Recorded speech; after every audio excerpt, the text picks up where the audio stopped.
जन मन सुख धाम, बिहरत निस दिन कुंज गलिन में, ब्रज जन मन सुख धाम। मदन मोहन को रूप निरख के, मदन मोहन को रूप निरख के, सनातन बलि बलि जाए। वृंदावन प्यारो वृंदावन, वृंदावन प्यारो वृंदावन, वृंदावन मेरो वृंदावन।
चतुर्दश की सुंदरता निधिवन करत बिहार।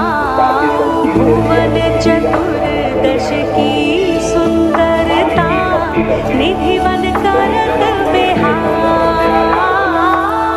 श्यामा प्यारी कुंज बिहारी, श्यामा प्यारी बांके बिहारी। और जय जय श्री हरिदास।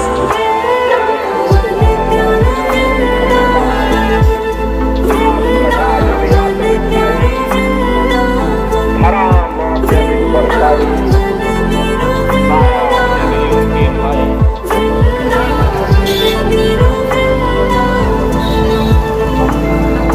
जिनकी कृपा से रस प्रगट्यो वृंदावन अभिराम।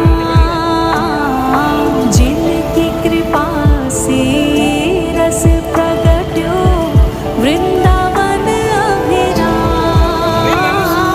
सप्त निधिन को ही उजियारो, हम सबको है प्राण प्यारो। हमारो गिरधर लाल वृंदावन प्यारा वृंदावन, वृंदावन प्यारा वृंदावन, वृंदावन मेरो वृंदावन, वृंदावन मेरो वृंदावन। कोई जाए जो वृंदावन, मेरा पैगाम ले जाना। मैं खुद तो आ नहीं सकता, मेरा प्रणाम ले जाना। ये कहना मुरली वाले से, तुम अब मुझे कब बुलाओगे।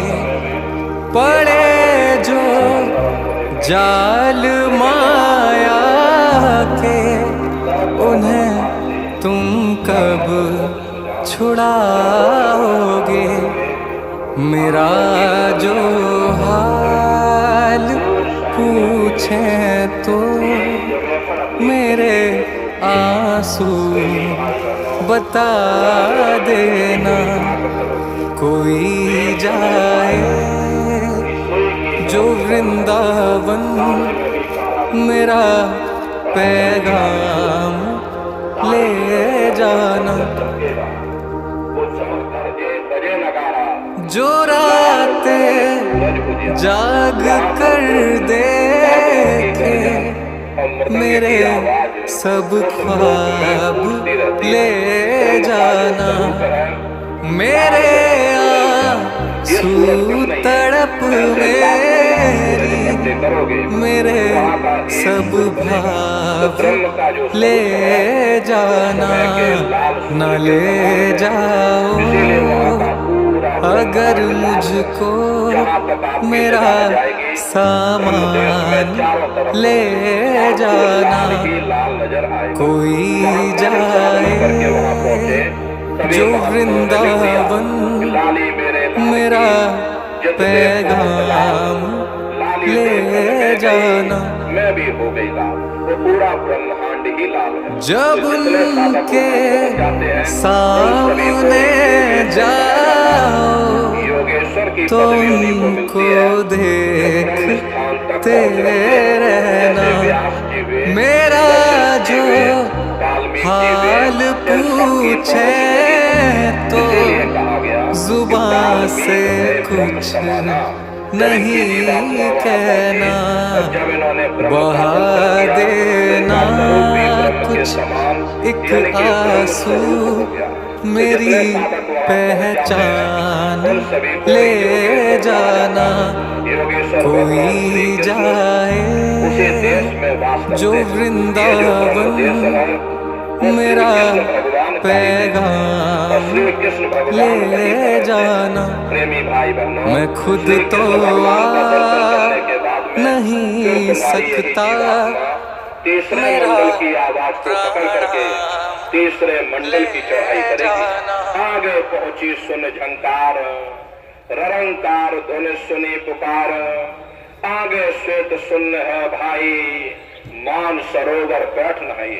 उसी के ऊपर तीसरा देश आता है जिसे महात्माओं ने शून्य देश कहा, उसी को रारंग देश कहा जाता है, उसी को अक्षर और नियति कहा जाता है। वहाँ के जो मालिक हैं वो रारंग पुरुष यानी कि पर ब्रह्म पुरुष है।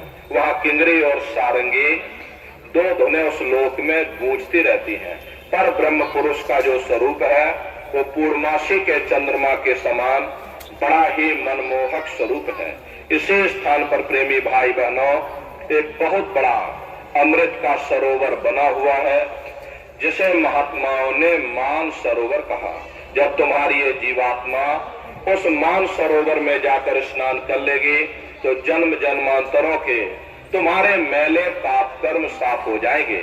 यहाँ के पानी से तुम्हारे कर्मों की सफाई नहीं होने वाली।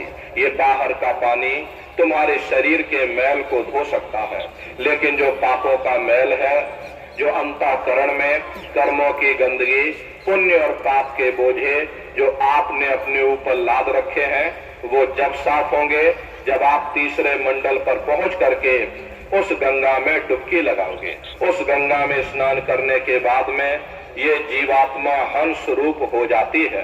हंसन मिल हंसा हो जाई, मिले जो अमीय आहारा है। जीवात्मा का खुद का प्रकाश उस अमृत के सरोवर में स्नान करने के बाद में 16 सूर्य के बराबर हो जाता। फिर यही जीवात्मा चौथे मंडल की न कर्म है, न दुख है, न संताप है, न पुण्य है, न पाप है। जो जीवात्मा वहां पर पहुंच जाती है हमेशा के लिए जन्म मरण के बंधनों से आजाद हो जाती है। वहां के जो मालिक हैं वो सत्पुरुष भगवान हैं जिनके रोम रोम में हर वो फर्क सूरज चांद सितारे दिखा हुआ। वही हमारे आपके सच्चे मालिक हैं, वही हमारे आपके सच्चे पिता हैं। हमको आपको वहीं से नीचे उतारा गया, फिर शब्द को पकड़ करके शब्द शब्द पौड़ी पर चढ़कर पहुंचो सचखंड सतनाम।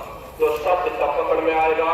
जब आप लोग भजन करोगे। और भजन कैसे किया जाएगा जरा अच्छी तरह से समझ लीजिए। ये आंख और कान को बंद करिएगा, ऊंचा ध्यान दे करके गौर से सुनिएगा। शुरू में सीटी जैसी आवाज आप सभी को सुनाई पड़ेगी, उसे आप पकड़ लेना, लगातार सुनते रहना।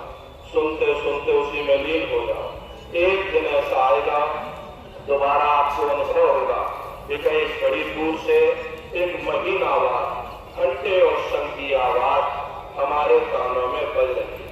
प्रेमी भाई बहनों, घंटे और शंख की आवाज कानों में सुनाई पड़ती है। रोज देवी देवताओं के दर्शन करना, रोज भगवान राम के दर्शन करना, रोज भगवान कृष्ण के दर्शन करना और घूम करके फिर अपने शरीर रूपी घोंसले में वापस आ जाना।